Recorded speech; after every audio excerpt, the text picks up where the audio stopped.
Hey everybody, welcome to a very special series from AmPro Engineering. What we have here is my original Tyco Bandit. My plan here for the next few episodes is to take my beloved Bandit and rebuild it. The plan here is to keep the car cosmetically a Tyco Bandit, but to upgrade the electronics as well as the suspension. Now, just a side note, this Bandit is an utter disaster. However, this was not caused by me, so I just want to get that out very early on. I did not do this to this poor car. Basically, when the Bandit came out I don't know if I wasn't a big TV watcher, so I may not have seen the magnificent Tyco commercials for this car. And I guess by the time I realized that the Bandit was a thing, it was no longer sold in stores. So I ended up coming across two Bandits. The other one I'll show a little bit later, but this was the better of the two. I bought them off friends for, I want to say this was about $30, and it came with the front suspension.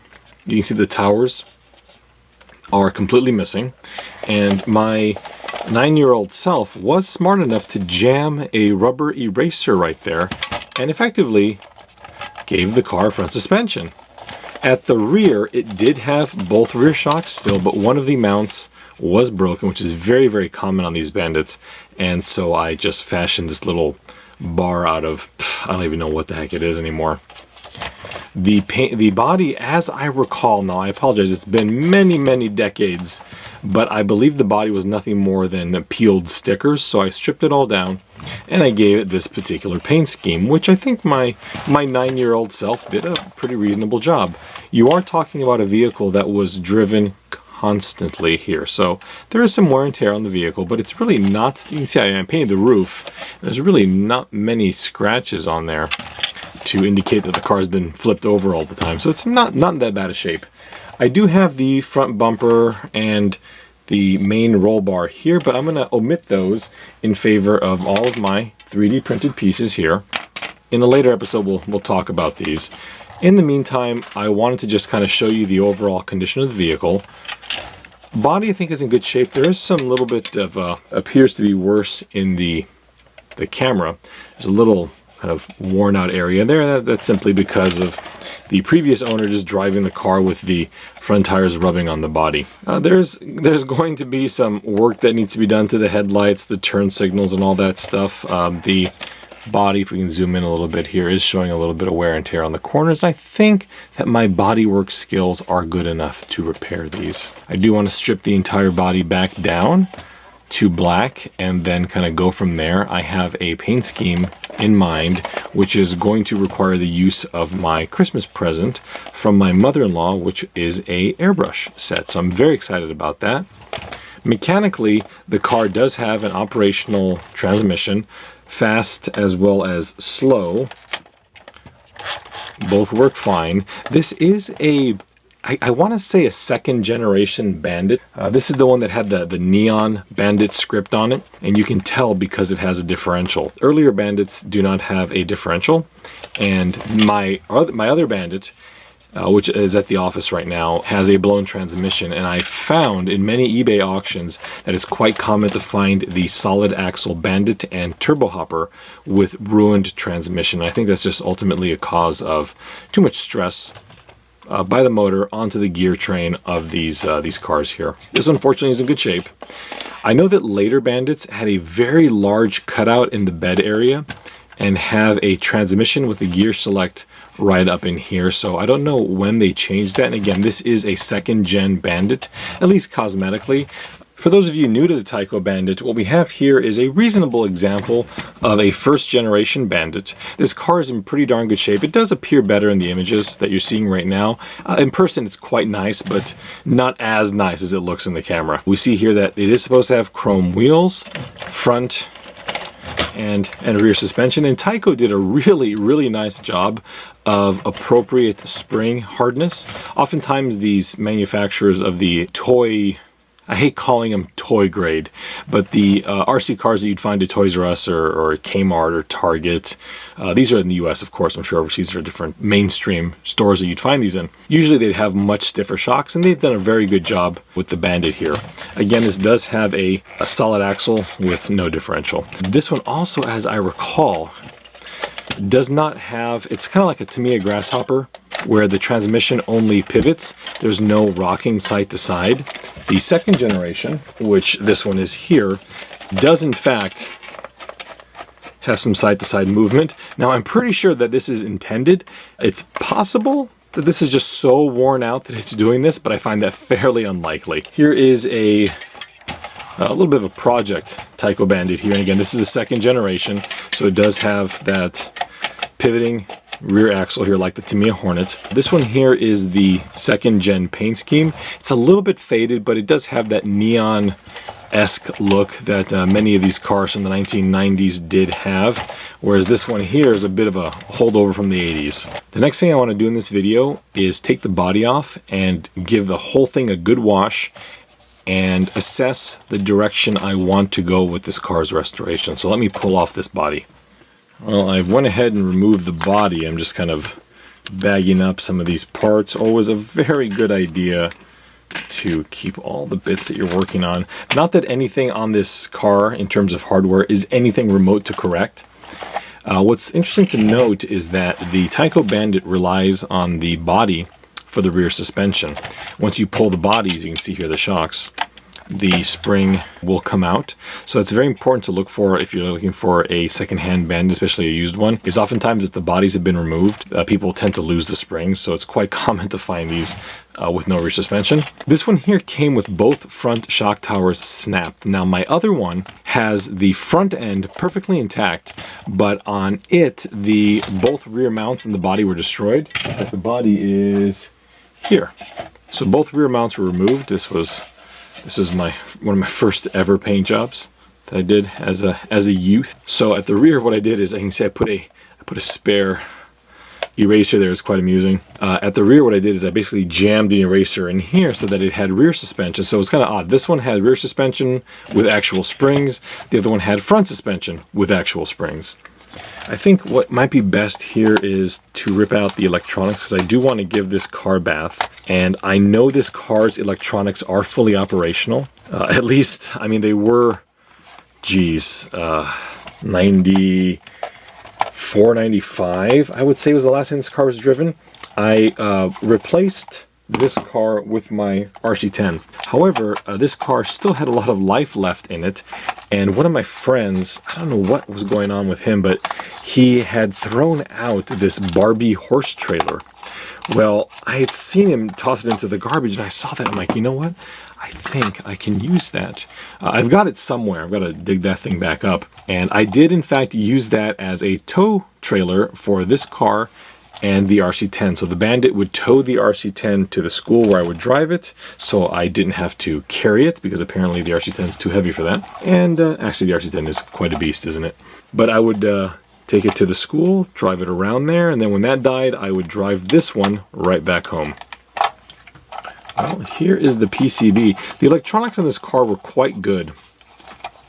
Although it was not proportional in terms of throttle or steering, it did have a 2-speed quote-unquote turbo function, so that you had low gear, or low speed I should say, you give it a little more throttle on the gun style radio.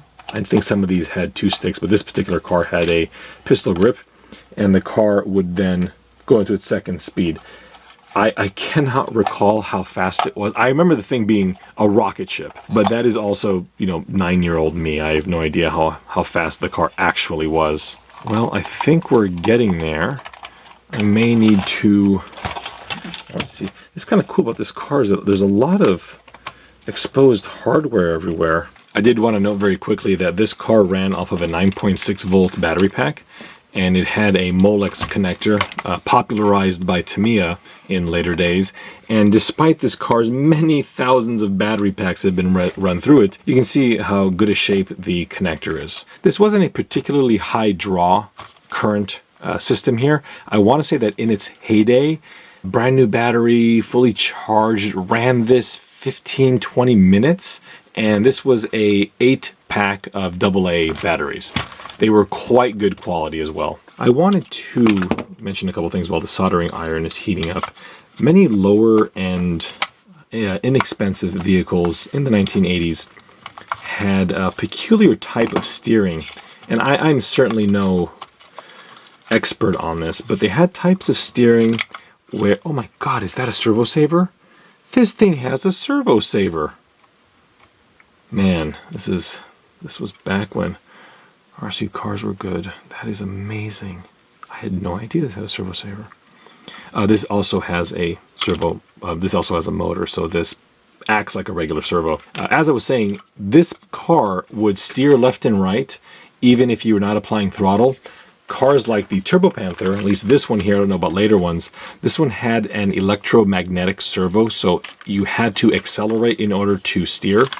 My Turbo Hopper, as I recall, does the same. I've heard conflicting information on this, as some people have said that the Turbo Panther did not require throttle to steer, and I simply had not seen that. Mine did most certainly require the throttle to steer. Let me just go ahead and unsolder this. I did snip the motor wires, but when it comes to yet another red wire just floating about, you know, if I do need to salvage some parts off of this electronics, I want to make sure I keep it in one piece. It's very hard for me to disassemble cars that I know are fully operational, especially this one here, but trust me, it's going to be happier this way. Well, this is the entire electrical setup. The motor will be retained.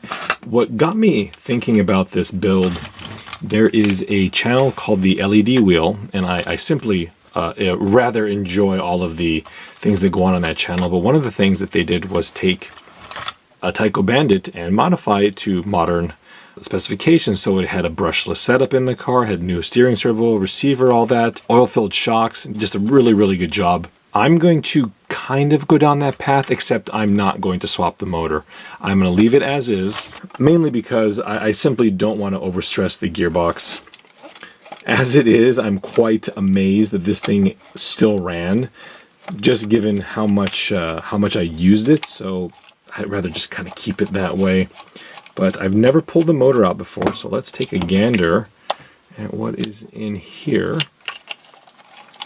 Any child of the 80s knows that turbo has to, you have to put turbo everywhere. Oh, this even has a capacitor on here to reduce noise.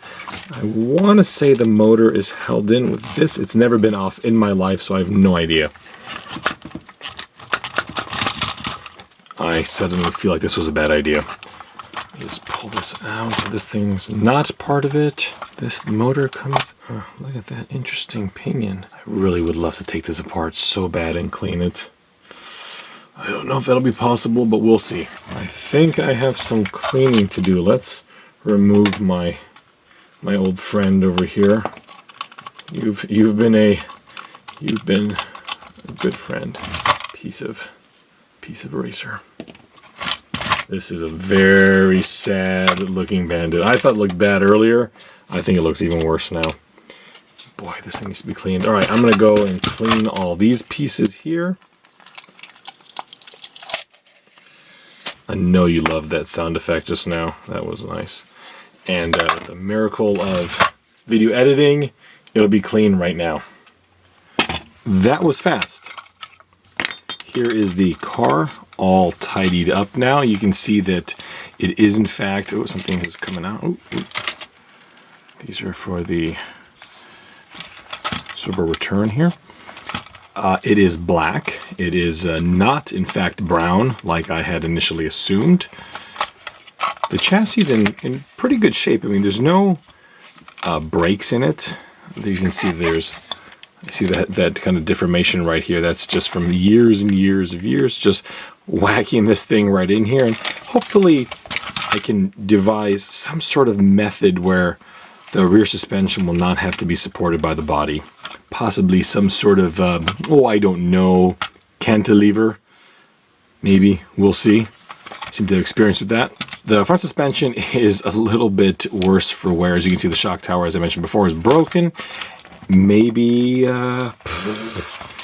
double wishbone front suspension. We shall see.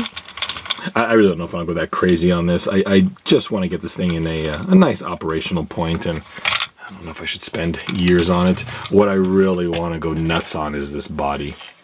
I do plan on soaking this in some oven cleaner, possibly even some Simple Green. That seems to work quite well on this. You just kind of throw it in there, give it about a month, and when you pull it out, it'll be nice and clean. It'll also get rid of all the adhesive from the decals, of which there are many, many of these. As you can see, I did pull the motor, and it's kind of dirty in there. I would simply love to pull this trans apart, but I'm not going to experiment on this one because I know it works. The other one I have is broken, so I do plan on disassembling that one, seeing how it goes, because I'd like to do something with these wheels. I would love to remove them and have them re-chromed. Maybe not that wheel. But anyway, just kind of have them re-chromed in pretty amount. That's a major operation, as you can tell. The front wheel is press fit in, and the rears have this weird, you can see it better here, this press fit nut. And I've never removed one before, so that'll be a job that we can take on with the other one. Anywho, that is all for this particular episode. I know I have a lot of directions to go. Please feel free and give me some of your input.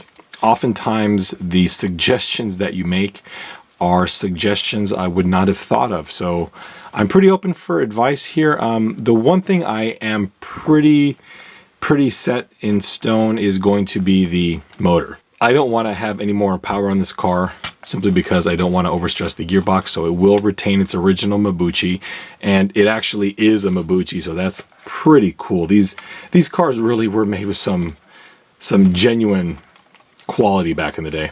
However, front suspension, rear suspension, let me know what you think. In an upcoming video, I do want to talk about this car here because what has happened with this Bandit has already happened to this vehicle. However, not to that extent, because as you can tell, this is quite a remarkable find in terms of its cosmetics. This car is in practically new condition, save for a fried PCB, and I did install the non-fog light version of the AmPro front bumper. This car is now fully proportional throttle steering, and it is awesome. So I do want to do a little comparison with this one and my original Turbo Panther, as well as a head-to-head with the Turbo Panther, not this one, but my original, against the Turbo Hopper. I know that'll be kind of cool. So that is coming up. I hope you enjoyed this. Please subscribe if you do want to see more of this nonsense.